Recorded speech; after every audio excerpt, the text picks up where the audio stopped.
সবাইকে নতুন ব্লগে স্বাগতম। আরেকটি ছোট্ট ভিডিও নিয়ে চলে আসলাম আপনাদের মাঝে। আশা করছি সবার ভালো লাগবে।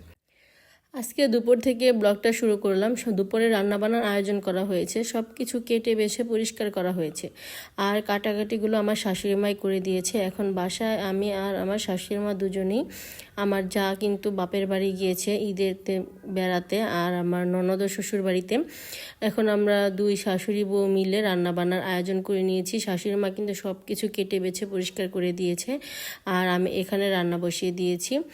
আজকে রান্না করব পুঁই শাক দিয়ে পাঙাশ মাছের মাথা দিয়ে। এই পাঙাশ মাছের মাথা দিয়ে পুঁই শাক দিয়ে আমার অনেক বেশি পছন্দ। যখনই আমাদের বাড়িতে পাঙাশ মাছ আনা হয়, এই পাঙাশ মাছের মাথা দিয়ে কিন্তু আমরা পুঁই শাক রান্না করে থাকি। আমার কাছে খেতে ভালো লাগে, আর আমাদের বাড়িতে সবাই অনেক বেশি পছন্দ করে এই মাছের মাথা দিয়ে পুঁই শাক খেতে। আর মাছের মাথা কিন্তু এইভাবে যদি খালি খালি রান্না করি তাহলে কেউই খেতে চায় না, যেহেতু অনেক বড়, সবাই কিন্তু ভয় পেয়ে যায়। সেজন্য সবসময় আমরা শাক দিয়ে রান্না করি। আর পাশের চুলায় ভাত বসিয়ে দিয়েছি, ভাতটাও কিন্তু বলক চলে এসেছে। আর পুঁই শাকগুলো তো আমরা আগের দিন বিকেলবেলা বাজারে গিয়েছিলাম, আমি আর আমার শাশুড়িমা তখনই নিয়ে এসেছিলাম। শাকগুলো আমরা রাতের বেলায় কেটে বেছে পরিষ্কার করে রেখেছি, দুপুরবেলা শুধু ধুয়ে রান্না করে নিচ্ছি। আর সব তরকারি আমার শাশুড়িমাই কেটে দিয়েছে, এখন রান্নাটাও করে নিচ্ছি। আর সব কিছু গুছিয়ে রাখা হলে কিন্তু রান্না করতে বেশি সময় লাগে না।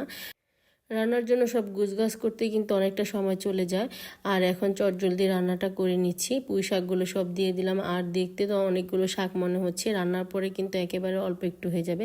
শাক যেহেতু একটা নরম সবজি আর অনেকটাই কমে যায়, এখন হালকা একটু নেড়েচেড়ে ঢাকনা দিয়ে ঢেকে রাখবো। যখন একবারে শাকটা মজে যাবে তখন ভালো করে নেড়েচেড়ে দেবো।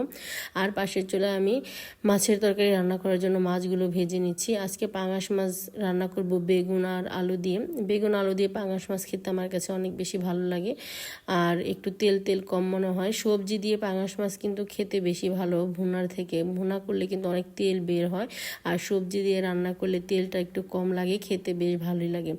আগে আমি বেগুনগুলো ভেজে নেব, পেঁয়াজ কাঁচামরিচ তেলের মধ্যে দিয়ে একটু ভেজে নিয়েছিলাম। এখন আলু আর বেগুনগুলো দিয়ে দিচ্ছি, হালকা একটু লবণ দিয়ে এগুলো ভালো করে ভেজে নেব। ভাজা হয়ে গেলে তারপর এখানে আমি সব ধরনের মশলা একসাথে পানি দিয়ে গুলিয়ে তারপর দিয়ে দেব।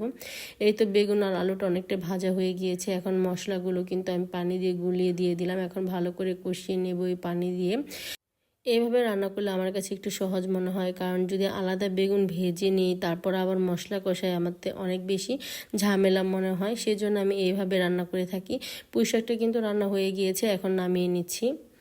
দেখুন কতগুলো পুঁইশাক ছিল, আর একেবারে কিন্তু অল্প হয়ে গিয়েছে। আর পুঁইশাকের ডাঁটাগুলো খেতে কিন্তু অনেক মজার হয়। পুঁইশাকগুলো বেশ ভালোই ছিল, মোটা মোটা ছিল, খেতেও অনেক ভালো লেগেছে। আর এখানে কিন্তু সুন্দর করে আমি সবজিগুলো কষিয়ে নিয়েছি। আলু আর বেগুন এখন পরিমাণ মতো ঝোলের পানি দিয়ে দিয়েছি, নেড়ে চেড়ে এখন ঢাকনা দিয়ে ঢেকে রাখবো। আর আরেক পাশের চুলায় এখন আমি অল্প একটু মুরগি রান্না করব, কারণ আমার নানু এসেছে, মানে আমার শাশুড়ির মায়ের খালা, আমার নানি শাশুড়ি, সে এসেছে বেড়াতে হঠাৎ করে। আমরা রান্নাবান্নার আয়োজন করে নিয়েছি, তখনই চলে এসেছে। তাই নানুর জন্য অল্প একটু মুরগি ভুনা করছি। নানু নাকি মাছ খেতে পারে না, সেই জন্য একটু মুরগি ভুনা করে দেবো নানুকে, সে যেন খেতে পারে। সে শুধু একবেলায় ভাত খায়, আর দুবেলা সে চা বিস্কিট খায়। যেহেতু একটু বয়স বেশি হয়ে গিয়েছে, দুই বেলা ভাত খায় না, একবেলায় ভাত খায়। তাই অল্প একটু মুরগি রান্না করব, যাতে নানুরই হয়ে যায়। আর আমরা তো অন্যান্য তরকারি রান্নাই করেছি, সেগুলো দিয়ে খেয়ে নেব। এখানে শুধু একটা লেগ পিস নিয়েছি মুরগির, সেটাই ভুনা করে দেব, অল্প একটুই করছি। আমার এই ছোট ছোট ভিডিও যদি আপনাদের কাছে ভালো লাগে অবশ্যই আমার পাশে থাকবেন। যারা ফেসবুক থেকে দেখছেন আমার পেজটা ফলো করে দেবেন আর আমার পাশে থাকবেন। আর যারা ইউটিউব থেকে দেখছেন তারা আমার চ্যানেলটা সাবস্ক্রাইব করে দেবেন, আর সাবস্ক্রাইব করা হলে পাশে থাকা ছোট্ট বেল আইকনটি প্রেস করে দেবেন, তাহলে আমি ভিডিও ছাড়ার সাথে সাথে আপনাদের কাছে নোটিফিকেশন চলে যাবে, আপনারা আমার ভিডিওটি দেখে নিতে পারবেন। আমার মাছের তরকারিটা কিন্তু হয়ে গিয়েছে, নামিয়ে নেব। আর মুরগির মাংস তরকারিটা ভালো করে কষিয়ে নিচ্ছি, কষানো হয়ে গেলে ঝোল দিয়ে দিয়েছিলাম। আর রান্না কিন্তু আমার হয়ে গিয়েছে অলরেডি, সব কিছু ঘরে নিয়ে চলে এসেছি। এখানে সাদা ভাত রান্না করেছি, আর এই তো মুরগির মাংস ভুনা করেছি। একটু ঝোল ঝোল রেখেছি, যেহেতু নানু শুধু একটা তরকারি খাবে সেজন্য। আর পুঁই শাকটাও দেবো, যদি খাবে। আর এখানে আগের দিন ডাল রান্না করেছিলাম, অনেকগুলো ডাল রয়ে গিয়েছিল, সেগুলো আমি আবার গরম করে নিয়েছি। আর হলো পাঙাশ মাছের তরকারি, সব কিছু রান্নাবান্না রেডি, এখন সবাইকে খাবার খেতে দিয়ে দেব।